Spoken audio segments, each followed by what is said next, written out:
Hola, en este vídeo vamos a ver el ojo como uno de los principales órganos de los sentidos, sobre todo en el ser humano. Vamos a comenzar viendo las partes del ojo. Como veis, el ojo es el órgano que percibe la luz y el color, y vamos a ver dónde se encuentra, vamos a situarlo en nuestro organismo. El hueco en el que se encuentra se le llama cuenca orbitaria, y es una cavidad que hay en el cráneo. Ahí es donde se encuentra el ojo. Su forma es esférica y además en su interior contiene fluidos que se conocen como humor vítreo y humor acuoso. Los fluidos son los que contribuyen a mantener esa forma tan característica que tiene el ojo. Si nos vamos al dibujo, el humor vítreo y el humor acuoso, tenemos aquí el humor vítreo, ¿vale? Que sería toda esta región, tendría humor vítreo. Veis cómo es gelatinosa, y la mayor parte del globo ocular entre el cristalino, que ahora veremos dónde está, y la córnea, pues es humor vítreo. Y también tenemos el humor acuoso, que sería esta zona de aquí. El humor acuoso es transparente, no es tan gelatinoso, por eso se le llama acuoso, es menos viscoso y ocupa el espacio entre la córnea y el cristalino. La córnea es esto de aquí y el cristalino lo podéis ver aquí. ¿Vale? Entonces, entre la córnea y el cristalino está el humor acuoso. Bien, si continuamos, podemos ver que tiene tres membranas el ojo: la esclerótica, el coroides y la retina. La esclerótica la tenemos aquí, es toda esta membrana externa de protección, es la más externa y la más dura. Es dura porque es fibrosa y es donde las glándulas lagrimales segregan el líquido que es la lágrima, que protege el exterior de la esclerótica, pero también tiene sustancias desinfectantes, antisépticas, bactericidas, que eliminan bacterias para evitar que se introduzcan en el ojo. La bacteria de la lágrima es la lisocima, ¿vale? Una enzima bastante potente. Luego, por debajo de la esclerótica tenemos el coroides. Tiene muchos vasos sanguíneos y es destacable porque en la parte anterior, es decir, en la parte delantera del ojo, se transforma y constituye el iris. ¿Qué es el iris? Bueno, la coroides la tenéis aquí señalada, ¿vale? Es esta capita de aquí, y esto sería el iris. El iris es la parte del ojo, lo tenemos aquí, posee muchas fibras musculares y es lo que permite regular el tamaño de la pupila. Que la pupila, que es esto, sea más grande o más pequeña, es decir, que entre más o menos luz. El color del iris es lo que comúnmente conocemos como color de ojos. O sea, que el iris es lo que da color al ojo, la pigmentación del iris. Pero su función es cerrar y abrir la pupila para que entre más o menos luz. Cuando hay poca luz se abre, se nos dilatan las pupilas, y eso lo lleva a cabo el iris. Y por último tenemos la retina, la membrana interna del ojo. La retina es muy importante porque es donde se encuentran las células que son sensibles a la luz, los fotorreceptores, que son los conos y los bastones. Los tenéis aquí. Los verdes son bastones y estos lilas morados son conos, ¿vale? Los bastones pues son muy sensibles a la luz, pero su visión, la visión que nos da, es en blanco y negro. Y los conos son las células que permiten ver los colores, es decir, que son sensibles a las longitudes de onda de los colores. Pero para ver los colores necesitan mayor intensidad luminosa. ¿Qué significa esto? Si os dais cuenta, nosotros por la noche tampoco vemos, si no hay luz artificial, sin luz por la noche en el campo, vemos en blanco y negro más que en color.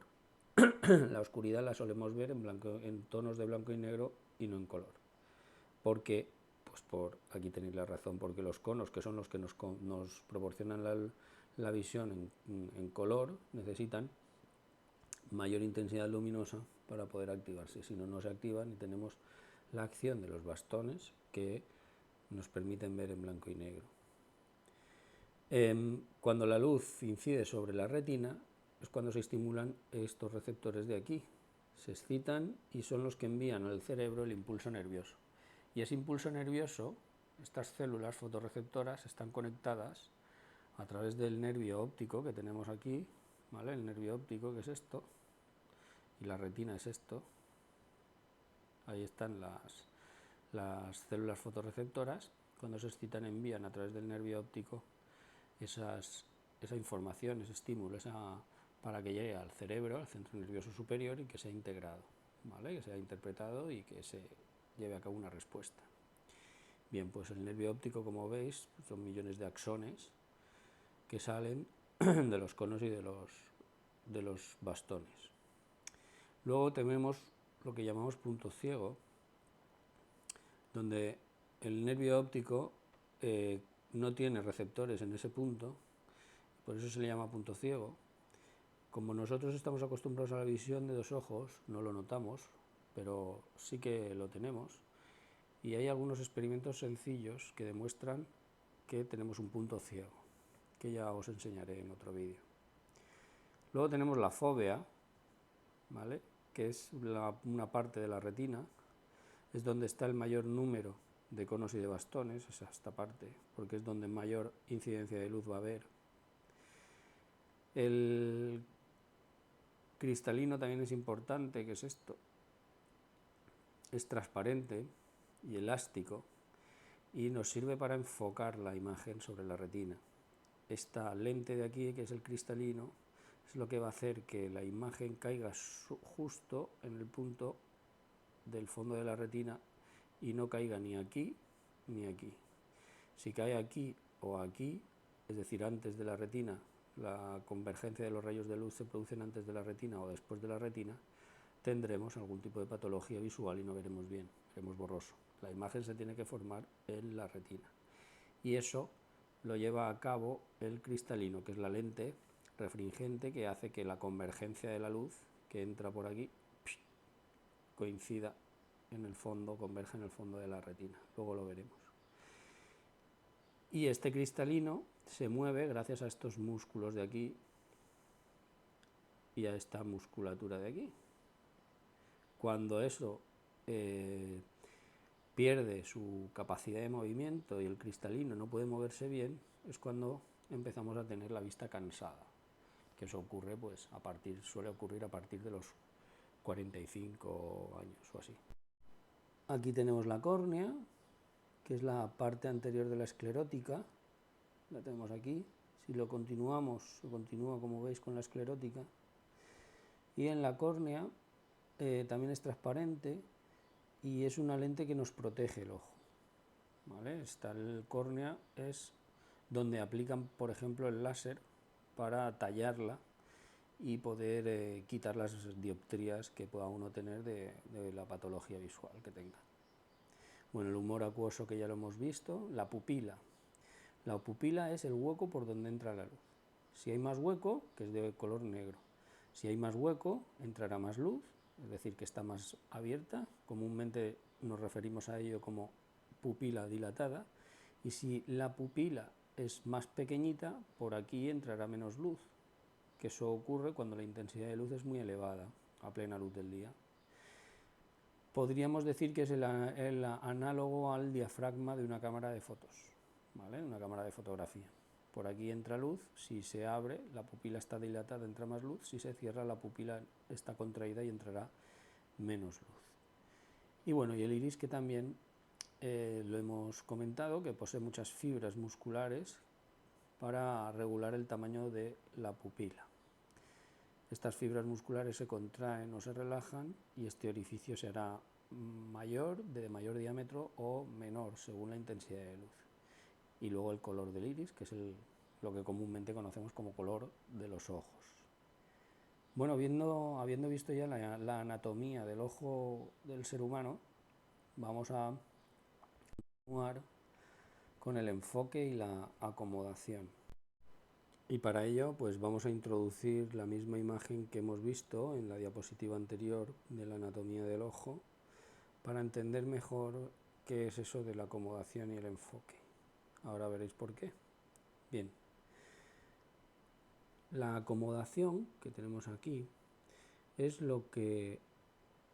la capacidad que tiene el cristalino, recuerdo el cristalino, que es la estructura esta de aquí, la capacidad que tiene para cambiar su forma más ovalada, más esférica, más aplanada, según los objetos se encuentren cerca, a diferentes distancias, este cristalino va a cambiar para que los veamos con nitidez. ¿Y cómo se produce eso? Nos lo explica este párrafo. El músculo ciliar lo que hace, que tiene forma de anillo, ¿dónde está el músculo ciliar? Aquí lo tenemos el músculo, sí, aquí tenemos el músculo ciliar y aquí tenemos el músculo ciliar superior. Bien, pues ese músculo ciliar, cuando el ojo enfoca un objeto que está cerca, se contrae. Y al contraerse hace que el cristalino se haga más esférico. Entonces, al hacerse el cristalino más esférico, hace que cuando la luz converja por aquí, o sea, que la luz cuando entre por aquí converja en el fondo de la retina. Y cuando el cristalino, cuando los músculos ciliares se relajan, el cristalino adopta una forma ovoide y así el ojo consigue que la imagen se forme sobre el mismo lugar de la retina, donde tiene que formarse, donde están los conos y los bastones, que son las células sensibles a la luz. Así percibimos la imagen nítida y eso es el enfoque, la percepción nítida de la imagen, ¿vale? Bien, pues cuando alguno de estos elementos no funciona del todo bien, tenemos una serie de patologías que podemos ver en esta imagen, las anomalías oculares. Las principales anomalías que podemos encontrar a nivel ocular son la miopía, la hipermetropía y el astigmatismo. Aquí tenéis lo que ocurre cuando hay miopía, cuando hay hipermetropía y cuando hay astigmatismo. Siempre, o las tres, están relacionados con el enfoque de la imagen. El problema de la acomodación no está relacionado con estas patologías. La acomodación está relacionada con otra patología que surge con la edad, que llamamos presbicia, normalmente también vista cansada. Bien, pues en base a lo que hemos visto respecto al cristalino y a la musculatura ciliar, vamos a entender un poco todo lo que ocurre en estas patologías. Bueno, decir que se corrigen. Normalmente se usan gafas para corregir estas patologías o lentillas, pero ahora, en la actualidad, hay técnicas, la cirugía con el rayo láser, que lo que hace es eliminar la patología porque modifica la forma de la córnea. Es como si fuera esculpe la córnea, el láser, porque la mayor parte de los problemas están en este caso en la córnea, corrigiendo así el defecto visual. El problema en la presbicia está en el cristalino. En este caso no tiene nada que ver la córnea. Bien, pues vamos a ver qué es lo que ocurre en la miopía.